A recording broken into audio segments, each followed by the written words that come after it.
بسم اللہ الرحمن الرحیم۔ السلام علیکم ڈیئر اسٹوڈنٹس، آپ کی پولیٹیکل سائنس کی آن لائن کلاس ہے۔ آج 21 دسمبر 2020۔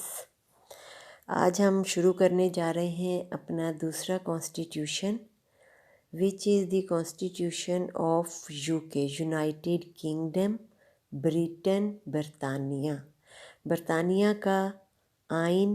اور اب ہم پہلے پڑھ لیتے ہیں برطانیہ سے متعلق ضروری معلومات۔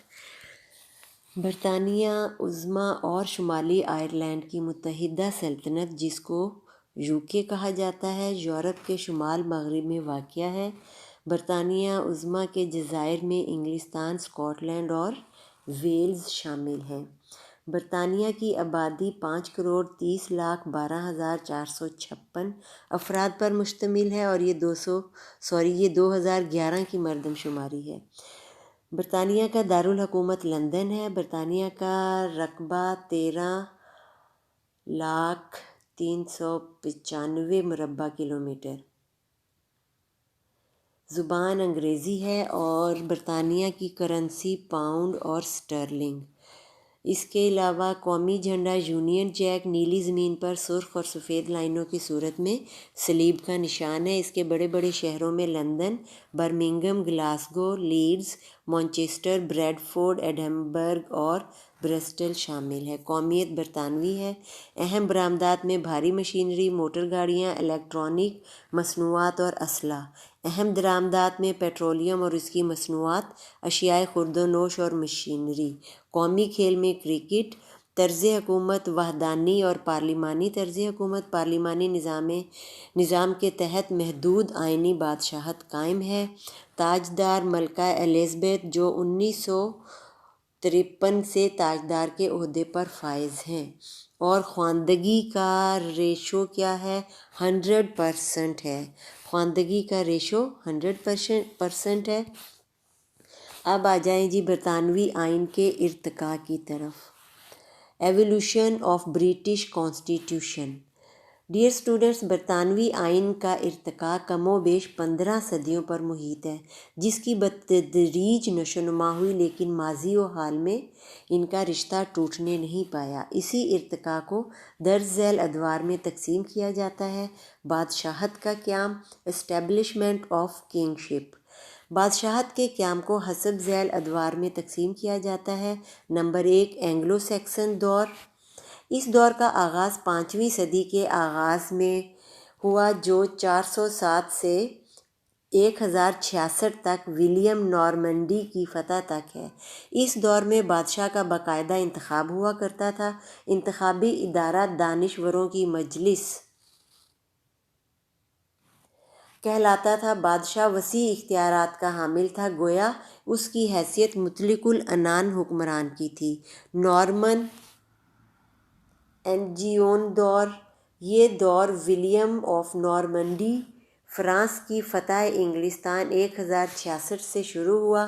ولیم نے اینگلو سیکسن دور کی جاگیریں ضبط کر کے اپنے وفاداروں میں تقسیم کر دیں۔ اس نے بادشاہت کو مضبوط بنیادیں فراہم کیں اور امور مملکت کی انجام دہی کے لیے درج ذیل ادارے بنائے۔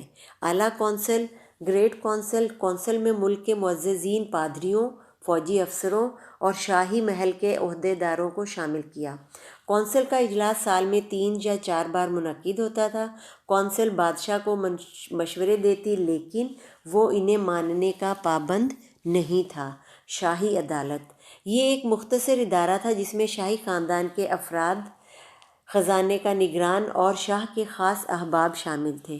دراصل اعلیٰ کونسل کے ارکان میں اضافے کی وجہ سے شاہی عدالت کی ضرورت محسوس ہوئی، جس کا اجلاس مختصر نوٹس پر کسی بھی وقت بلایا جا سکتا تھا۔ بعد ازاں اعلیٰ کونسل سے پارلیمنٹ اور شاہی عدالت نے جنم لیا۔ ڈیئر اسٹوڈنٹس، اس کو ذہن میں رکھیں کہ شاہی عدالت سے اعلیٰ کونسل سے پارلیمنٹ۔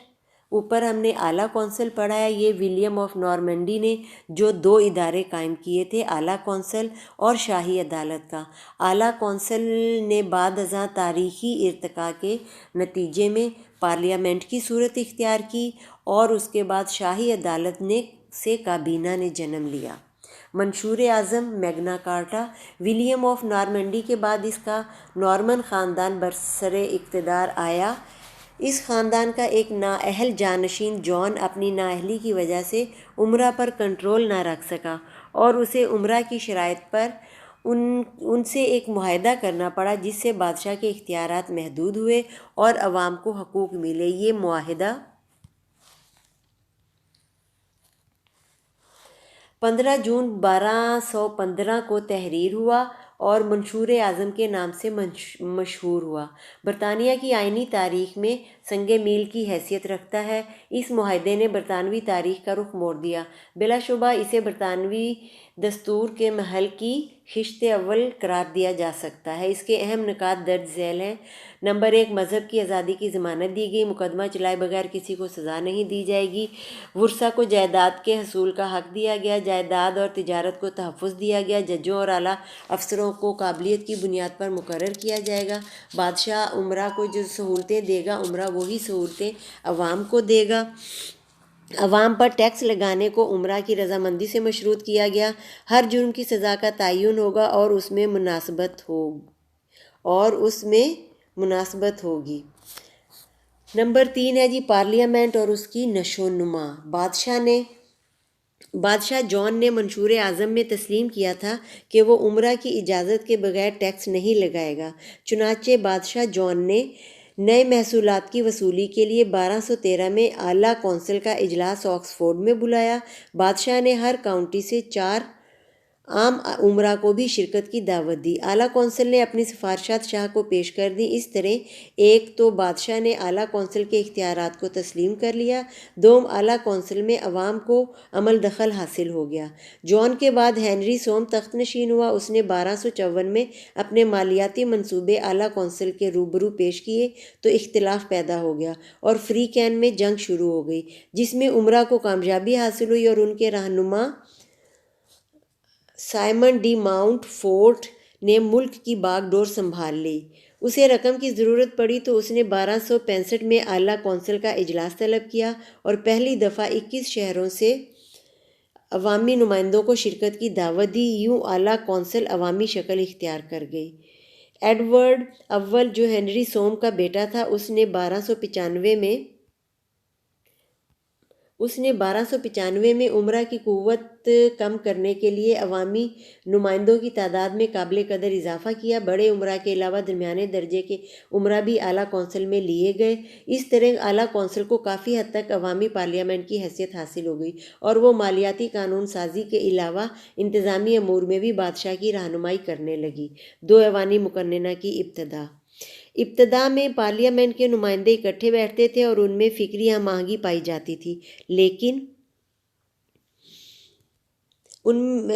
آہستہ آہستہ یہ 3 گروپ امرا، مذہبی رہنما اور عوامی نمائندوں میں تقسیم ہو گئے۔ ایسے میں امرا اور مذہبی رہنما اپنے مشترکہ مفادات کی بنا پر متحد ہوئے اور عوامی نمائندوں نے دوسرے گروپ کی حیثیت اختیار کر لی۔ دونوں اپنے الگ الگ اجلاس منعقد کرنے لگے۔ اس طرح 2 ایوانی مقننہ کا قیام عمل میں آیا۔